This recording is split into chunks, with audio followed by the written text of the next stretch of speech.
Hey guys, Alex here. Welcome back to my channel, and today we have a very special guest with us, the Vice President of Grandland, Miss Tina Pestano. Hello, good morning.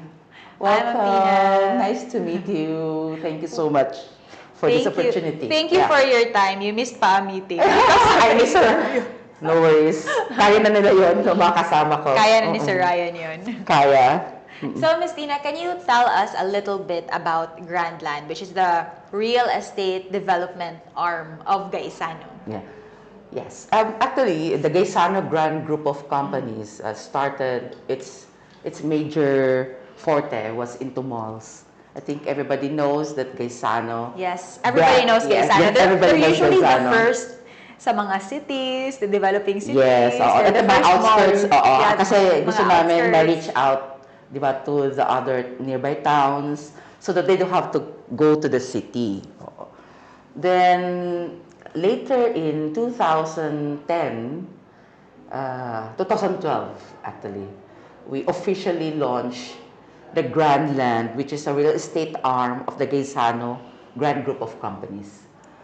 And from there, we have established many projects, right? You started in Cebu. We started in Cebu. We started with housing development. Then we went into the vertical development, and our pilot project for the vertical development is Grand Residences. Which Cebu. is in Cebu. Which is in that the your center. second or third project? That's the ano talaga, the simultaneous kasi when we launched, we had horizontal development, which is the City Homes brand, and then we have the Grand Residences, which is our upper mid vertical development. So, and it's located at the midst of the Cebu Business District. So, like literally, you can just walk to the Cebu IT Park, and then just a kilometer away So from... very, very nice Very, location. very nice. Yeah, it's an upscale community. Yeah, in Cebu. Why did Gaisano decide to venture out? Because you were there when the company started. One of the parang founders na din, di ba? They felt that every time they built a mall, they saw the valuation of the property. And on purpose din kasi, like if you create a community within the mall area, Very complementary. yes, it complements. So, bakit nga ba? Bakit hindi natin gawin yon? So, if we create such an infra of supermarket and mall, sino bang bibili, di ba? Mga tao. So it would make sense to just also build a community nearby. Yes, So meron ng traffic yung mall. Yes. So, ganun yung concept namin. Gusto namin yung live, work, play concept. Oo, na nandyan na. One-stop shop.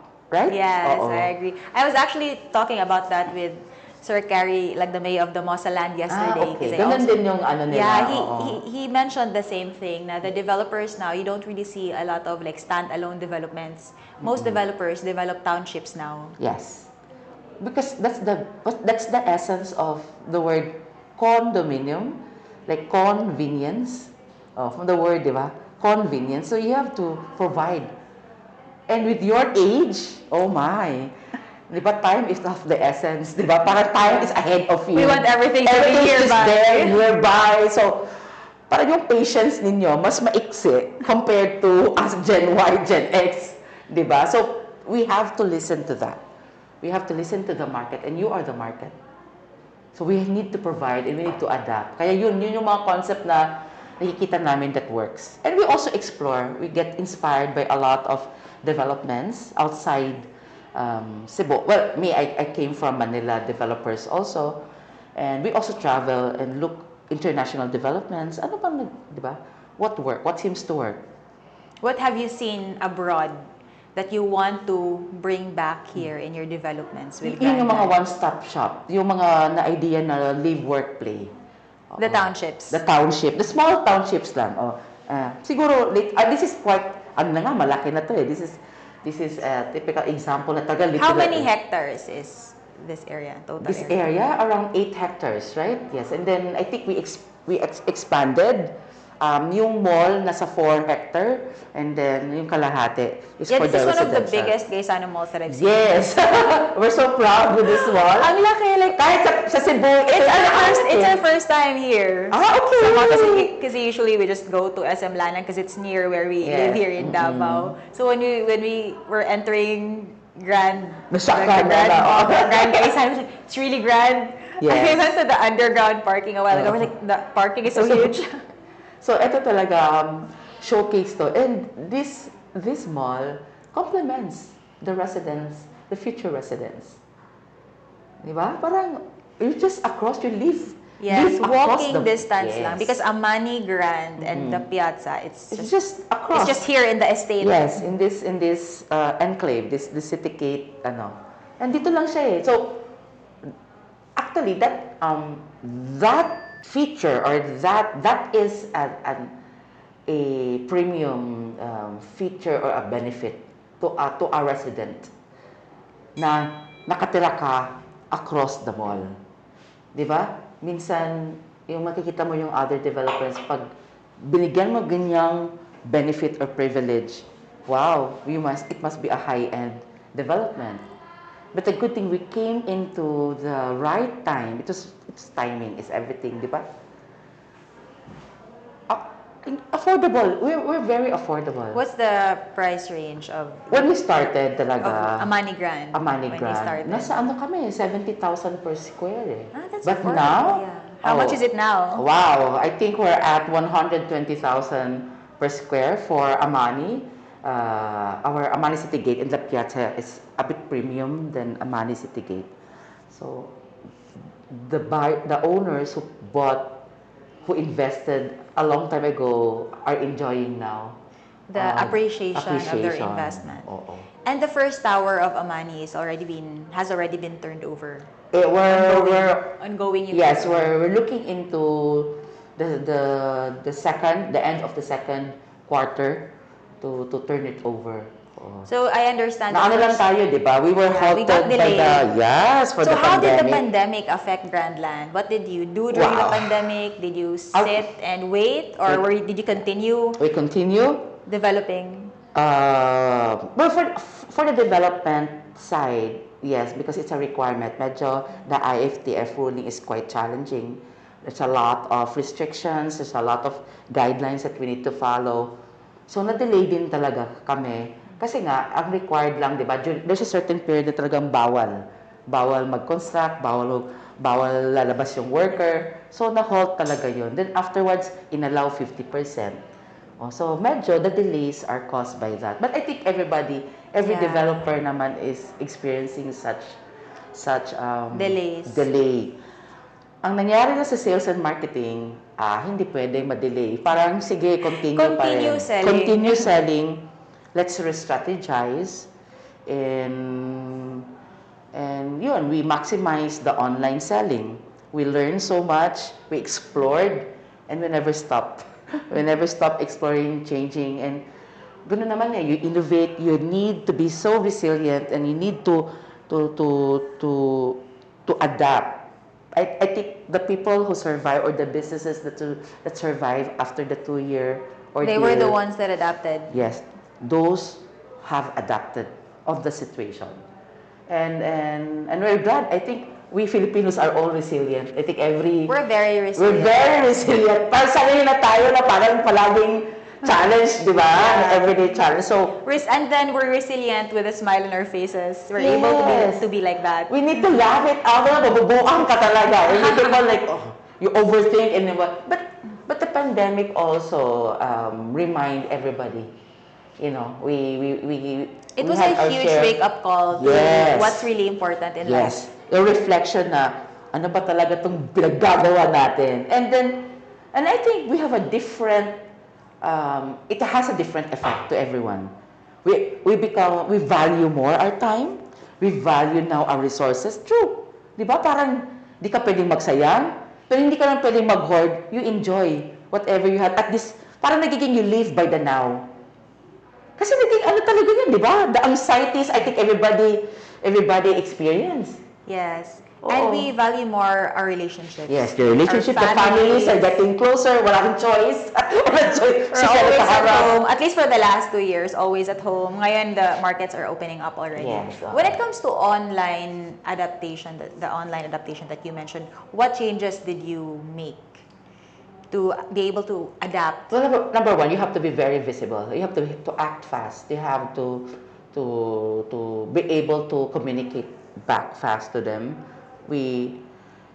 And also like our incentive program, we try to paano ba namin siya makuha itong mga sellers na ma-enjoy nila kaagad yung benefit na parang marami naghihirap, walang trabaho. Ano bang gagawin namin? So we invent certain programs that easy for them. Yun yung mga outright, di ba, incentives. So, isa So yan sa easy mga for the creation. sellers. Yes, oo, kasi Nabubuhay talaga sila. nabubuhay sila kasi walang sales. ano eh. So instant kaagad eh. We gave that instant gratification. Well, we needed it kasi nga majority of our sellers are not naman employed. So parang yun ang nakakatulong sa kanila. So That's right. that drew them to push us to because we listen to their needs. And then online, we have to be trendy. Sabayan namin si TikTok. Everybody was doing just to make it alive. Kasi ano gagawin natin sa bahay? Nakakulong lang tayo. So everybody became The buyers so are creative. online, the Yes. investors are online. Yes. So they're on social media, they're Yes. on YouTube, so we also have to be there as sellers. And the buyers also, because a lot of the buyers also realize na, oh my, it happened. Nandito lang pera ko sa bangko. Ano mangyayari? Yeah, actually, even during the pandemic, the real estate market has stayed so resilient in Yes. Cagayan de Oro. Our sales actually increased during the Yes. pandemic because I think because more of our clients, instead of expanding their businesses or traveling elsewhere, they put their money in real estate compared to putting it in the bank where it will Yes, just Wala, diba? erode Oo. slowly over time due to inflation. Due to inflation, bayad ka pa ng tax, di ba? Anong mangyayari? So they realize, a lot of people realize and why, I should have invested earlier or, no, I need to invest now. And what happened to Cebu, especially what happened to Cebu, we had Odette. After the pandemic, we had Yes. Odette. So Did that was- Odette affect any of your projects? It did, because it was a very strong, unforeseen, Yeah. every building in Cebu. However, it's good that it's still there. And we have a lot of buildings that are operational now. So marami na nakatira. So they were able to gain the benefit of having a generator in the building. As in kahit na, kasi matagal yung nawala yung kuryente eh. Yeah, Sa Cebu. I have a friend who's based in Cebu and she stayed in their condo, like yung entire family nila, pati yung Oo. cousins, they stayed in their condo. It's good they had like 3 condos because oo. nawala ng kuryente sa bahay nila. Nawala, And talaga. it was gone for like a month. Yes, just imagine. During Christmas pa. During Christmas pa, so parang like me, timing talaga, yeah, no? I live in a condo. It happened 10 years after Sendong. Yes. And routine pa, di ba? And then, typhoon, Haiyan ba yun? Yung isa sa mga pinakamalakas na typhoon that hit the Visayas area. Ito yung next. Pero hindi namin akalain ganun kalakas. Everybody At ganun was caught off katagal. guard, yeah. Yes. Every home may malaki o maliit lahat. Even I live in a condo. It's a very strong condo. A 3-bedroom condo. Nag-give in yung ceiling ko. Really? My glass window was flown away. Was lifted my and flown gosh. away. And also our It's good that you were sliding- safe. Yes, we have to hide at the fire exit area. We have to run. I have to leave and abandon the condo. But we stayed in the fire exit area until... Kasi walang glass, so it's Kasi safest. the good thing, yung nephew ko who is an architect, is still, pa siya, just graduated from architecture. Sabi niya, the safest area in a condominium is the fire exit. Kasi di ba, parang yun eh. Walls lang lahat. Then a good neighbor lent us his condo and we stayed on his place, just beside. Kasi yung area yun yung nahita corner. So going back to Grandland, what are the top 3 values of Grandland as a company? As a company, number one is yun yung innovation. We always, we have to innovate. We need to continuously look for great ideas to improve and to give something new to our clients. And second, we also, all our projects you really have to enjoy the word convenience. It has to be convenient. We're strategically located. It has to be very near the transportation area. Hindi pwedeng malayo ka. Lahat talaga ng projects we consider the convenience of our buyers. Lahat yan, they're strategically located. And the value for money.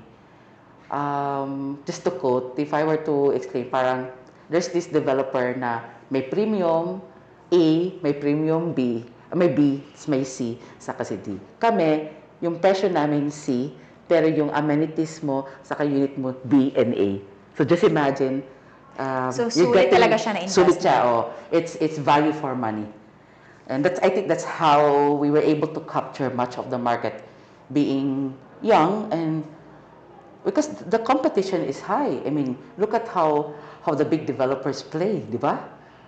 So for you to be able to enter to that market, actually hindi kami nakikipag sa kanila eh.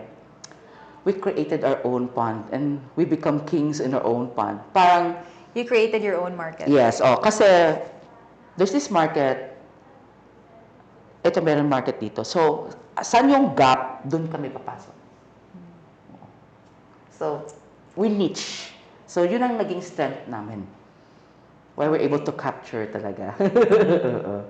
So, yung projects niyo in Cebu, how many projects do you have there na turnover na to the buyers? We have our city homes, horizontal development. We have two subdivisions that has been turned over. We have 2 buildings also in the city that has been turned over, and the third high-rise building, which is the North Tower A of Grand Residence, has been turned over. We have Amani near the airport. We have 6 towers, a project near the airport in Mactan. 1 building has been turned over, and the second building is just as the same as the building here in City Gate will be turned over. So marami na rin kaming... How many projects is that in total for Cebu? Oh, wow. We have 4 brands in Cebu. Okay, we have 4 brands. That's the City Homes, which is our subdivisions. We have Grand Residences, which is our mid to upper class building in the city. We have Amani Grand Resort Residences, which is in Mactan Island. So that's your upscale brand. The Grand Residences is our upscale. The Grand Residences. We have Grand Tower Cebu, which is our partnership with Dusit International and office condominium across SM City in Cebu. So, yun yung 4 na. But within the Grand, for example, si Grand Residences, may iba-ibang brands sa loob ni Grand Residences. For example, that's our upscale. Yun yung flagship talaga. Meron kami East Towers, 2 building na yon, tapos na yon, turnover. Meron kami North Towers, which is the high-rise until 35-story. Wow. Yeah. Very high. 35-story. And then beside it, another North Tower B, but housed our Dusit D2 service apartment residence. And yun, so yun pa lang. And then Amani Grand Resort Residences has the same market with Amani Grand City Gate. Yung C plus. Ito naman, marami din doon. Meron kaming Japanese building na, because majority, one of our international market are the Japanese. So do they buy like entire floors in the building? Yes. They invest on, kasi Cebu was once ang dami naming Japanese companies. How's the market in Cebu compared to in Davao? Oh, wow. Davao has a very big, vast opportunity. Sa Cebu kasi ang dami na eh. Ang dami. There are many players There are already, many both players, local, both local and national. National. Grabe talaga. As in, magkakatabi na kami. So, parang, okay. I have a friend na who's also a developer, and she said na iba talaga yung Cebu, parang every month may nagla-launch na project. Yes, so ang dami nagla-launch. The competition is really stiff. Yes. She compared it with Cagayan since they also have projects there. So hindi siya ganun na every month. Parang sometimes, okay, 3 developers will launch a project ngayong quarter, and then parang wala na naman for the rest of the year. Next year na naman, meron namang magla-launch. So ang ganda ng opportunity here in Davao or anywhere in Mindanao kasi wala pa masyadong and you're one big island. Cebu is one island. Cebu City is just one island, 'di ba? You have to cross through seas. Mindanao is Land one trip. big, yes. Land trip lahat. Land trip. And no, the developments, the infra, no, the train. If it connects everything, oh my gosh, that would be something. We're so excited for that. Yes. That you capitalize on. You do investments early on. Until such time that all these infra are in place. Oh my, the value of property that will just hits. shoot up. Yes. So you take advantage. You need to buy now. You need to own now, di ba? Oo, parang savings ka lang, para ka lang naglalagay na. But instead of putting your money in the bank, put Yes. it in real estate. Yes, it's a hedge against inflation. Makikita mo talaga. Hindi naman nag-devaluate ang lupa eh. It just always goes And up. how much more if it's strategically located? The value, like in Cebu, we're hitting 7 to 10% value appreciation every year. Annual. Just to give you an example, when we started Grand Residences, it's within the Cebu Business District. Same around 1.7 million. Now, our studios are at 4 million. 10 years after. Sino hindi matutuwa nun? If you were able to invest at 1.7, so happy They're very happy. Para sabi ko, wala kayong karapatan. Bili na kayo ulit. Yes. Bili na kayo ulit. Mag-invest na ulit sa ibang project na naman. But we're improving. We give more premium finishes. We get to improve naman. Hindi naman perfect eh. But the good thing is you learn so much from it. You improve. You give every time. It's best. I think all developers really went into such growth, man. What were your challenges naman in helping Grandland grow as a company? The challenges, the millennials, hindi naman. Ano pa mga challenges namin? Like as a relatively new player in the industry, you've been here for around 10 years. So how has your journey been? Well, because relatively, a 10-year company is still young compared to the 50-year-old, 50-year-old na mga older developers. I saw more opportunities. Because there's so much we can do as a young player. Diba? Kasi diba sa stage, nasa growth pa kami eh.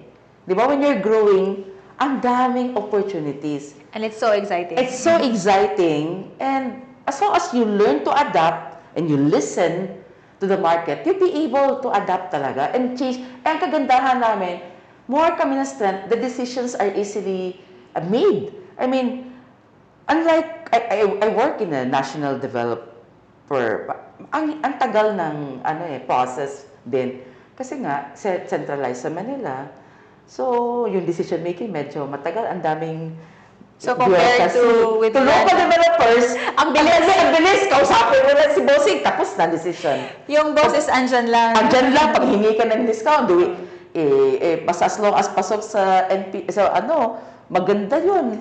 Yeah, smaller company is a lot more agile. Yes, agile and flexible. The flexibility that it can provide, easy eh. So, I think, I see more of a strength. I think the challenge is that, like, we grow too fast. Yun ang pinaka-challenging namin. Parang, bigat ay lumaki, hindi namin na-handle. It's a happy problem. How do you handle, like, inquiries na, especially from brokers or agents na they inquire all hours of the day, kahit na gabi na, or early in the morning? Because, of course, we have buyers all over the world. I am glad that our sales specialists are working 24/7. Choice. 24/7, so 1 a.m. nagre-reply Kasi, mo sa brokers. oo. And the good thing lang naman, they're happy serving them. I know it's a bit challenge kasi most of our market are international.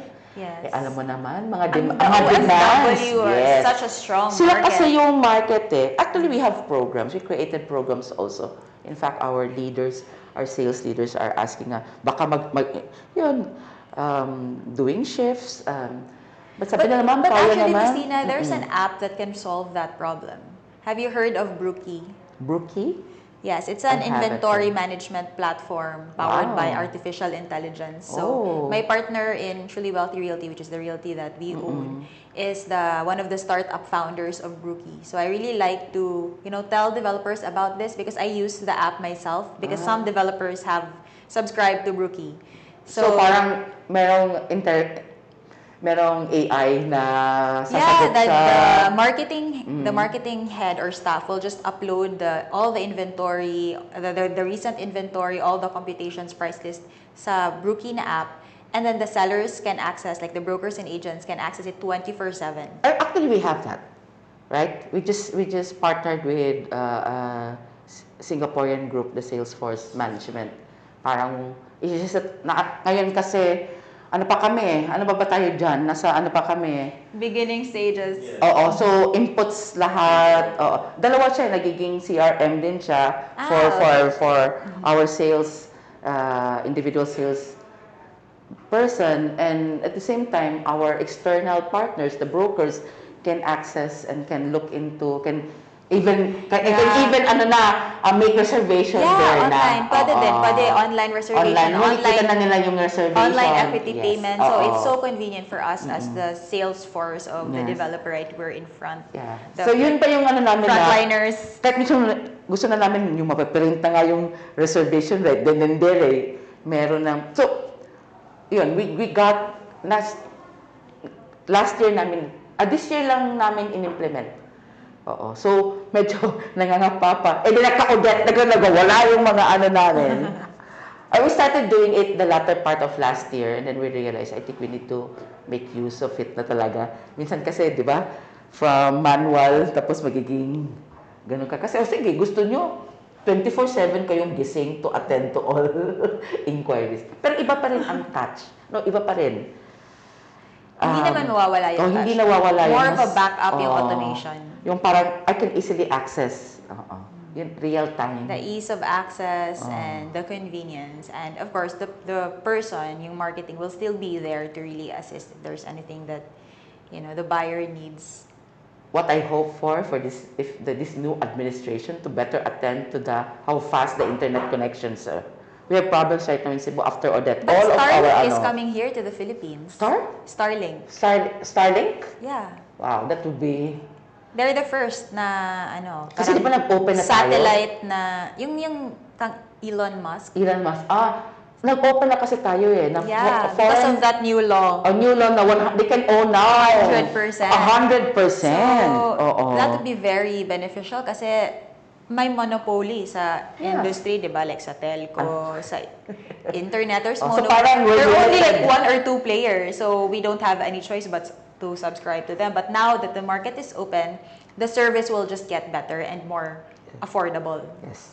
I think so. The Philippines will be the first in Asia na magkakaroon ng Starlink. It's satellite na internet. Please. So lalakas talaga yung connection kasi satellite na. Yun talaga, makakatulong talaga sa lahat. I think all industries are now, di ba? Are now capitalizing on the internet. Nga, like I feel na pag walang wifi, walang trabahong mangyayari. Oo. We need to be online. Namatay yun, patay. Patay lahat.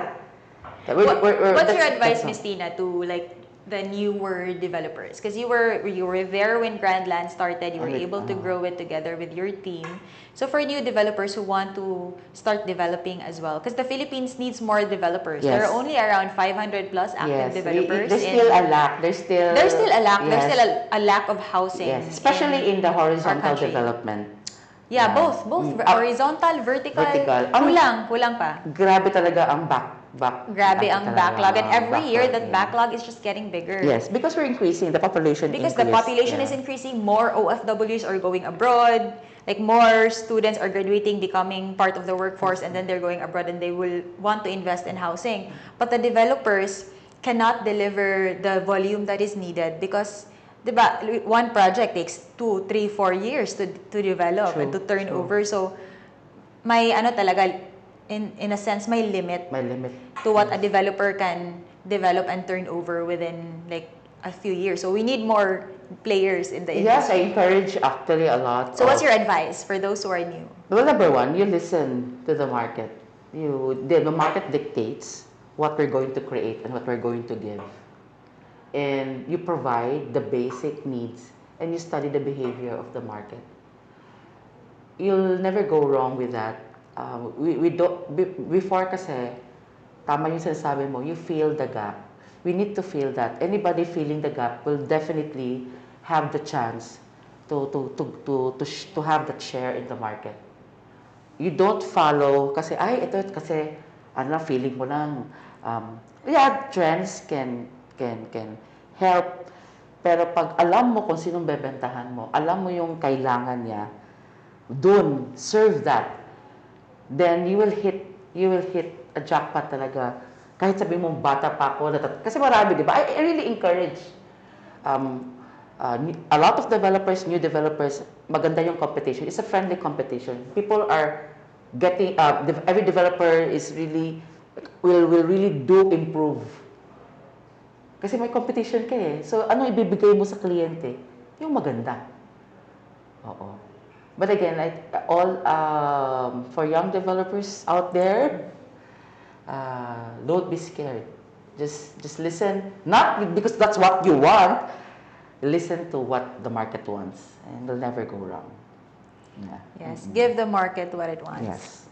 So fill the gap. Yeah. Hanapin mo yon. Madaming gaps. Madaming hindi necessary. Yes. Kulang pa tayo sa housing. Kulang pa talaga. Oo. So it's an exciting industry. Yes, I love the real estate industry. Because we are a growing country. That's and the real estate industry in the Philippines is still so new in the sense that it was just professionalized. Yes. And diba yung Real Estate Service Act got passed in 2009 or something. Kaya nga, 10-year-old very pa lang. New pa. Very new pa. Nako, grabe, laki ng opportunity, di ba? Oo. So better still, start now. It's still so exciting. And then there are pros and cons to a young industry, di ba? There's still so much that we can develop, but at the same time, we can really be like leaders in innovation in this industry because it's still so new. Yes. So I'm so grateful to be part of the real estate industry.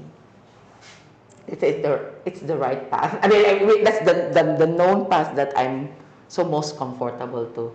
By the way, I'm a fine arts graduate. I'm a nurse. You're a nurse. Such an introvert and became so extrovert when it comes. But this I love this industry. You know, and the fulfillment of being able to really provide something for not just for the company, but definitely for the people who needs good housing. Like building sustainable communities. Building, giving that opportunity and make it affordable to people. A lot of us are dreamers. We wanted to own something, and it's also a pride. It's a Filipino dream to own a house, a condo, your own space. Yes, it's a pride of ownership, and that's a good pride for us. Yeah. So yun, I've been around, I've traveled, and I've seen first world countries, and I've seen, oh my God, there's so much potential for Philippines. And ano pa tayo? Archipelago, ang dami, di ba? Ang laki ng land, ang ganda ng lupa. Ay, nako. Parang... So exciting. So exciting. Sabi ko sa lolo ko, ba't di ka bumili ng maraming lupa dati? Gisingin ko sa cemetery, How about for investors or buyers who want to invest in grand land projects, either in Cebu or Davao, where can they find you? Oh, we are out there. I mean, our digital place your website, Facebook page. Facebook, we're very active in the social media. Okay, our Facebook page, we have Grandland. We have the project names also. Each So they project. can just Google it. They can and just they will Google find it. you. They can find it. They can be. We have also a lot of group, right? Like chat groups. We also have. Ayan, yan, leader namin. Oo, created all these forms, and I believe that the digital platform is the only. Nawala na kasi yung mga ano di ba? Yung even in advertising, you use the digital platform. Yes. Nawala na yung Offline mga typical, marketing, yung mga flyering. You know, when I Oo. first became a real estate broker and joined the real estate industry like 11 years ago, yung uso-uso talaga yung manning sa mall and Yes. flyering. It's still there naman. It's still. It's just that when you go online, you have a megaphone in your Yes, hand and you yes. can reach more people. So the reach is just a lot more wider. Yes, It's and also a lot more you wanted effective. to capitalize that. Oo. Yeah. Yeah. Oh, kasi nag-open na tayo di ba? Yung hindi kasi tayo limited, akala natin yung market dito lang. Yung The dumadaan sa market mall. is the entire world. Yeah, yes, the entire world. Anyone And who has a then more connection. Anyone who diba? has an internet connection. Yes. And yun, gamitin natin yung platform na yun, yung medium na yun. Oo. And, ang dami, the social media platform has really helped so much to sustain this and to grab yung growth ng industry. Ang daming OFWs, di ba? Ang daming, we have how many? More than, ilan ba? Ilang millions of Filipinos working abroad. And ilang pang mga tao na ipapadala natin abroad. Yeah, every year. Every household has Every household has Yes. an OFW. Oo. I have one in my Tapos house. sabi mo sa akin, wala nang market. Ano walang market? Natulog ka lang at hindi ka natulog ka lang. Hindi wala talaga. Ang laki ng market. The market is the entire Yes. world. OFWs are scattered abroad. Kasi we're young. We're a young society. Ang dami pa. Sobra. Kaya I'm so happy that you guys also are involved in this very dynamic industry with so much potential. There's so much things to do. And the change, adapt. Maganda yun. These challenges are great opportunities for us to really give out and do our best in this industry. Okay, so thank you so much, Miss Tina. For those who want to invest in Grandland, you can just Yes. Google Grandland. You can reach them on their Facebook page, their Page. website. Yes, we're improving our website, but more on the social media, where we're everywhere in the social media. So They're online. They're online and ready to serve and ready to assist you whatever needs that you want from Grandland Incorporated and our projects. Okay, thank you so much for your time, Miss Tina. Thank I you. had a lot of fun talking to you today. Thanks, and I learned a lot from you Alex. as well. So that's Thank it you. for today's episode, and we'll see you again in my next video.